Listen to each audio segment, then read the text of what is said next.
Good morning po sa ating lahat. Good morning! Nandun pa rin po tayo sa theme ng faithfulness. In biblical meaning of faithfulness is unwavering loyalty, steadfastness, and reliability.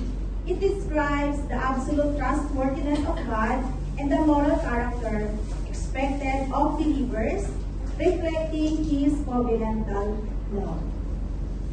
Ang katapatan ng Panginoon ay hindi natitinag.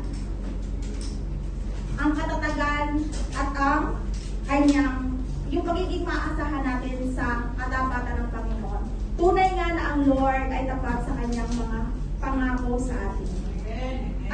Ating pagbubulay-bulayan ng verse ngayon ay mula sa Deuteronomio 7:9 at ang sabi doon, "Kaya't pakatandaan ninyong si Yahweh na inyong Diyos ay Diyos, at siya ay Diyos na hindi marunong sumira sa pangako.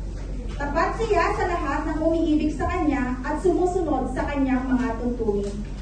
Ipinadarama niya ang Kanyang pagmamahal hanggang sa ika-1,000 salin-langit." Ang pangako ng Panginoon na ito, hindi lamang tayo ang magbe-benefit, kundi yung generation natin, yung mga susunod na henerasyon ang magbe-benefit nito. Ang katapatan ng Panginoon at yung pangako niya na hindi siya sumisira sa pangako, yun ay ating pangahawakan dahil ang Diyos ay tapat at mabuti sa ating buhay. Ang context ng verse na ito, Moses reminds the Israelites of God's steadfast, covenant-keeping love delivered on plains of Moab before entering the promised land. The verse grounds God's commands in His unconditional faithfulness to 1,000 generations of those who love and obey Him. At sa 7:8 naman, Moses stresses that God did not choose Israel because they were large or powerful. Rather, they were the smallest of nations. God's election of Israel was based solely in His own love and His promise to their ancestors, Abraham, Isaac, and Jacob.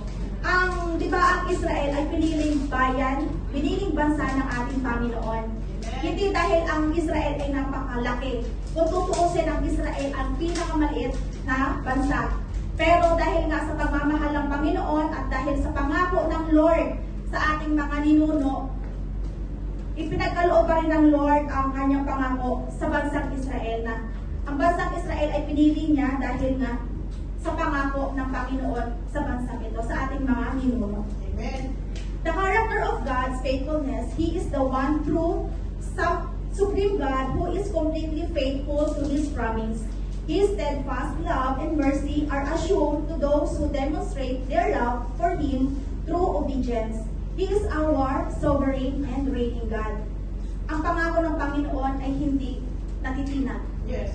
Hindi siya yung Lord na sumisira sa pangako dahil nga yun yung sinabi niya sa verse ng 7:9. The promise of this verse, the Deuteronomy 7:9, is for those who love God and keep His commandments. The completion of His blessings is fulfilled in Christ Jesus. For those who believe in Him, for we could not love God without His loving us first in sending Jesus to save us. We could not lovingly worship, obey, or serve Him without Jesus. Diba sabi nga, si Lord Jesus Christ ang daan papunta sa ating Ama. Who can benefit this promise? Sino ba magbibinipisyo ng promise na ito ng Panginoon sa atin? Kundi yung mga susunod nating henerasyon. Amen?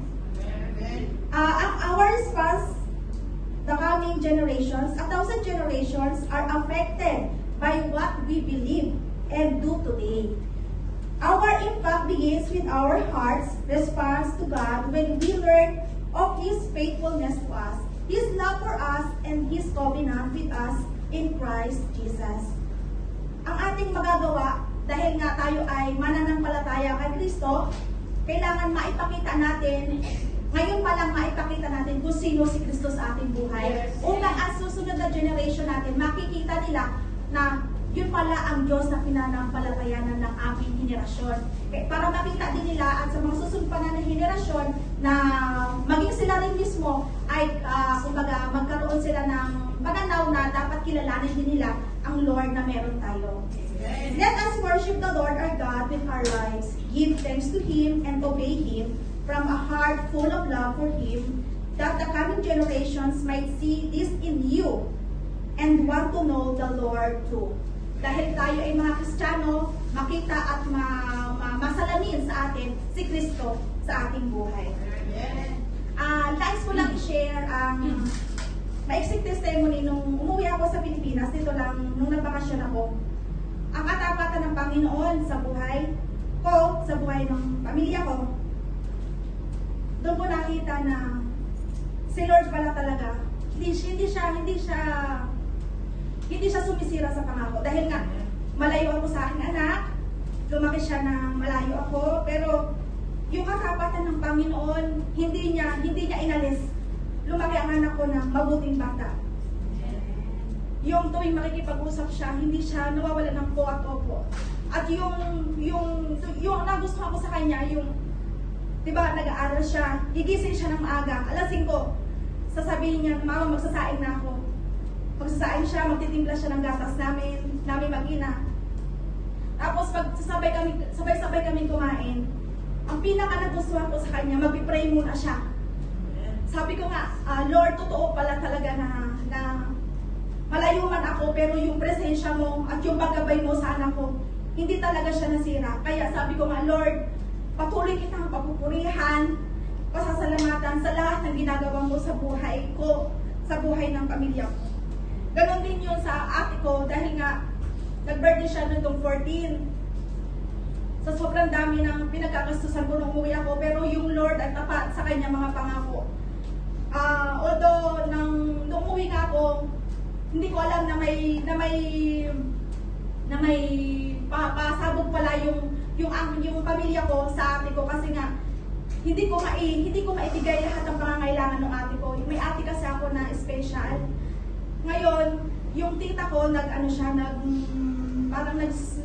humingi siya ng mga solicit sa kanyang mga kapatid para maidaos ng ayos yung birthday ng aking kapatid, 47th birthday niya. Sabi ko nga, Lord, totoo talaga na kapag ang isang mananampalataya ay patuloy na naglilingkod, patuloy na nananampalataya at nagtitiwala sa iyong mayamang biyaya, ikaw na ang bahala sa lahat. Yung the rest, siya na ang bahala. Kaya sabi ko, Lord, salamat sa buhay ng aking pamilya na napapaligiran kami ng yung pagpapala ng Panginoon, hindi mo man hinihingi, pero ibinibigay ng Lord through our family. Sabi, God's faithfulness means that God will always do what He said and fulfill what He has promised. Sabi niyo ni Wayne Rubin. Sa 1 Corinthians 1:9, God is faithful, who has called you into fellowship with His Son, Jesus Christ, our Lord. Palagi natin tandaan anuman ang maging sitwasyon ng ating buhay, palagi natin tandaan na ang Diyos ay tapat sa Kanyang mga pangako. Manatili lang tayo sa presensya niya at sumunod sa Kanyang mga utos, dahil ang pangako at ang katapatan ng Panginoon ay hindi nasisira. God is faithful yesterday, today, and tomorrow. Yun lamang po at maraming salamat.